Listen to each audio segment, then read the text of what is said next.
Croton গাছের দুটো variety আমি নিয়ে এসেছি নার্সারি থেকে। খুব ভালো লাগলো দেখে, একটু অন্য টাইপের। এটার পাতার কালারটা কমন হলেও পাতাটা বেশ সরু হয়ে উপরে চ্যাপ্টা টাইপের, দেখে ভালো লাগলো।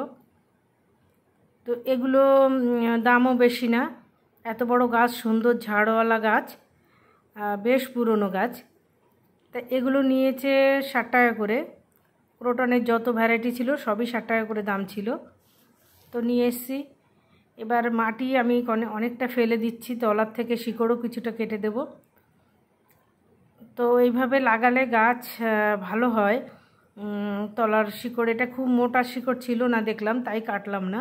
কিন্তু মোটা শিকড় হলে সেটা আবার খানিকটা আমি কেটেই দিই। আর মাটি তো নিচের থেকে অনেকটা ফেলেই দিই।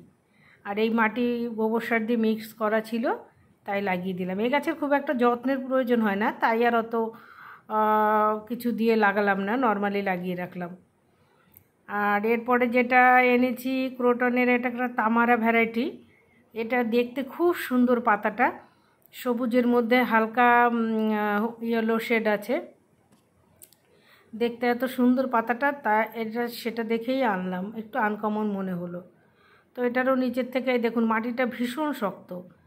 কি করব এখন, মাটিটা খানিকটা ফেলে ফেলে দিয়েই ওই জন্য লাগাচ্ছি, কারণ পুরো টবের এইভাবে মাটি ধরে লাগালে গাছের গ্রোথ কম হয়।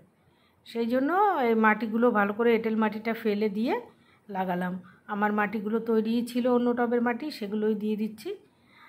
আর লাগিয়ে জল দিয়ে এগুলোকে রেখে দেবো, এর ছায়াও রাখার প্রয়োজন নেই। আর এখন তো বর্ষাকাল, সেভাবেই আমি এগুলোকে রেখে দিচ্ছি। আর গাছের ঝাড় যেহেতু আছে, কিছুদিন পর আরও ডালপালা বেরিয়ে বড় হলে তখন কিছু ডালপালা কেটে দেব। উপর থেকে কেটে দিলে তাহলে গাছটা আরও সুন্দর সেভ হবে। তো এই গাছগুলো আপনারা কিনতে পারেন নার্সারিতে, এখন খুবই পাওয়া যায় এই গাছগুলো।